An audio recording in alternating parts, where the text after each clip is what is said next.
नमस्कार, मैं हूं अनुराग चड्ढा। इनसाइड विद अनुराग में आपका स्वागत है। दोस्तों, उत्तर प्रदेश के मुख्यमंत्री योगी आदित्यनाथ के बारे में आपको ये बात तो मालूम ही होगी कि उन्होंने उत्तर प्रदेश से माफियाओं को खत्म करने का काम किया है। एक दौर था उत्तर प्रदेश में जब सुपारी लेकर बदमाश हत्या किया करते थे, लेकिन क्या आपको लगता है कि उत्तर प्रदेश से सुपारी गैंग पूरी तरह से खत्म हो चुका है? दरअसल अब सुपारी दूसरी तरह की ली जा रही है, बदनाम करने की। लेकिन योगी जी के पास इस गैंग के खिलाफ काम करने के लिए अभी कोई प्लानिंग नहीं है। उत्तर प्रदेश के जो कैबिनेट मंत्री हैं, ऊर्जा मंत्री ए.के. शर्मा, उन्होंने आज इस बात का खुलासा किया है कि उनके विभाग को और उन्हें बदनाम करने के लिए बाकायदा एक सुपारी दी गई है।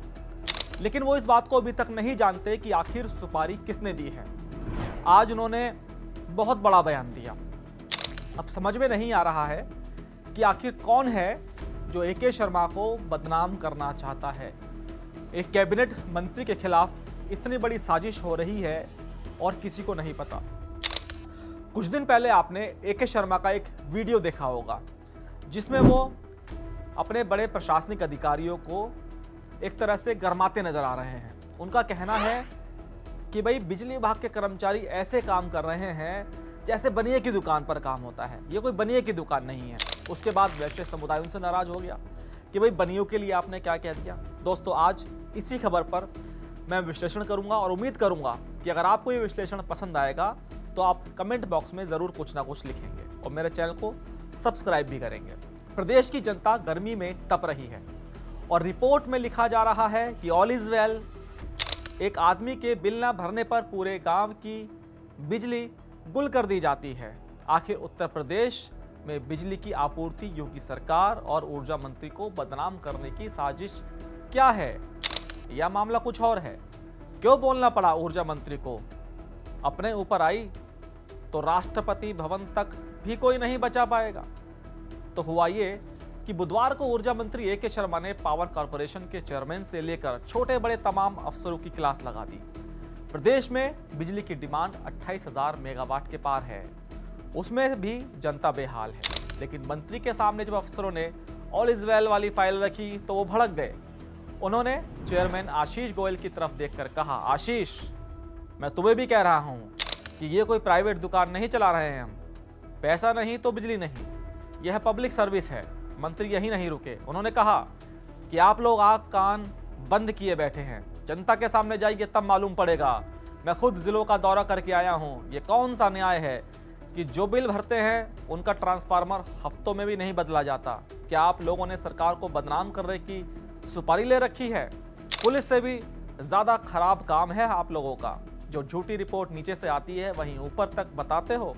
कंप्यूटर के जमाने में एक आम आदमी का बिल 72 करोड़ रुपए आ जाता है। आप उसे ठीक करने के नाम पर पैसा वसूलते हैं। विजिलेंस के छापे वहां पड़ते हैं जहां कुछ नहीं मिलता और जहां बड़ी चोरी है वहां कोई नहीं जाता। गुस्से की इंतहा तो तब हो गई जब मंत्री जी ने कहा कि मेरी सारी बातें लिखी जाए। मैं मौखिक बोल बोल कर थक गया हूं। आप लोग कहीं और से संचालित होकर उल्टा काम करते हैं। अब यह सब नहीं चलेगा। मैं जनता के प्रति जवाबदेह हूं। तो सवाल ये उठता है कि एक मंत्री जो खुद सरकार हैं वो इतना लाचार और नाराज क्यों हैं? वो आखिर क्यों कह रहा है कि उसके विभाग के खिलाफ साजिश हो रही है? चलिए इस साजिश की थ्योरी को ही डिकोड करते हैं। क्या ये सच में कोई बाहरी साजिश है या ये सिस्टम के अंदर की बसी नाकामी? भ्रष्टाचार और लापरवाही की वो दीमक है जो पूरी इमारत को खोखला कर चुकी है। शर्मा की फटकार बताती है कि यूपी का पावर सिस्टम अंदर से खोखला हो चुका है। ये सुपारी किसी एक व्यक्ति ने नहीं दी, ये उस कल्चर ने दी है जहां भ्रष्टाचार और जनता के प्रति असंवेदनशीलता ही आदर्श बन चुकी है। झूठी रिपोर्टिंग कोई मामूली गलती नहीं है। ये सरकार की आंखों में धूल झोंकने जैसा है। ये सिस्टम का कैंसर है जो ऊपर से लेकर नीचे तक फैल चुका है। यह लड़ाई एक चुने हुए जनप्रतिनिधि और एक जड़ हो चुकी ब्यूरोक्रेसी के बीच की है। मंत्री जनता के प्रति जवाबदेह है, उसे विधानसभा में जवाब देना है, लेकिन अधिकारी जो अक्सर अपनी नौकरी को सुरक्षित मानते हैं वो कहीं और से संचालित होते हैं। जैसा कि मंत्री ने खुद इशारा किया, ये कहीं और क्या ये भ्रष्टाचार का नेटवर्क है या सियासी आंकड़ों का संरक्षण? सोचिए, आज के डिजिटल युग में किसी का 72 करोड़ का बिल आना, क्या ये सिर्फ एक गलती है या ये उस सड़े हुए सिस्टम का सबूत है जहां किसी को कोई फर्क ही नहीं पड़ता? एक पूरा गांव जिससे ईमानदार लोग भी हैं, उनकी बिजली काट देना, ये नियम है या जनता को सरकार के खिलाफ भड़काने की साजिश? जले हुए ट्रांसफार्मर को हफ्तों तक ना बदलना, ये संसाधनों की कमी है या जानबूझकर पैदा की गई परेशानी, ताकि जनता की आह सीधे लखनऊ और दिल्ली में बैठे हुक्मरानों तक पहुंचे और उनकी थू थू हो? मंत्री खुद मान रहे हैं कि जनता और जनप्रतिनिधि विभाग को गालियां दे रहे हैं। ये गालियां सिर्फ विभाग को नहीं पड़ती, ये सीधे योगी सरकार और ऊर्जा मंत्री के खाते में जाती है। बिजली आज रोटी, कपड़ा और मकान जितनी ही बुनियादी जरूरत है, अगर वो नहीं मिलेगी तो जनता का गुस्सा सरकार पर ही फूटेगा। तो क्या विभाग के कुछ अफसर जानबूझकर सरकार की छवि को खराब कर रहे हैं? मंत्री की पीड़ा और उनका रौद्र रूप इसी लाचारी से निकला है। वो जानते हैं कि मैदान में जनता उन्हें और उनकी सरकार को जिम्मेदार ठहराएगी, ना कि किसी अनजान एक्शन या चेयरमैन को। मीटिंग में अधिकारियों की धज्जियां उड़ाने के 24 घंटे के अंदर मंत्री अपने गृह जनपद यानी कि मऊ पहुंचे। मंच से दहाड़ते हैं। वो रामायण का उदाहरण देते हैं कि जैसे जयंत को बचाने कोई नहीं आया, वैसे ही अब इन अधिकारियों को बचाने कोई नहीं आएगा।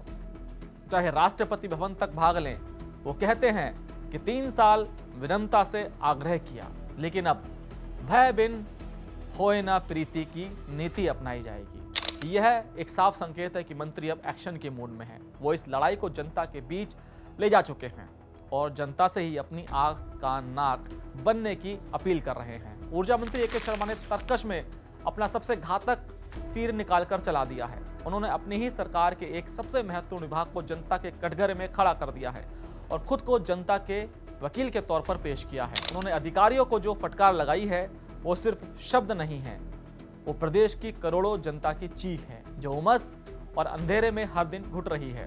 लेकिन सवाल अभी वही है कि क्या मंत्री का ये रौद्रूप वाकई सिस्टम का शुद्धिकरण कर पाएगा? क्या जले हुए ट्रांसफार्मर अब हफ्तों की जगह घंटों में बदल जाएंगे? क्या 72 करोड़ के फर्जी बिल आने के बाद बंद होंगे? क्या विजिलेंस के छापे सही जगह पड़ेंगे या फिर ये सब कुछ एक सियासी नाटक बनकर रह जाएगा? मंत्री जी ने तीर तो छोड़ दिया है, लेकिन अब देखना यह है कि ये तीर व्यवस्था के इस रावण का अंत करता है या नहीं। ये लड़ाई सिर्फ बिजली की नहीं, ये एक मंत्री की अपने ही सिस्टम से लड़ाई है।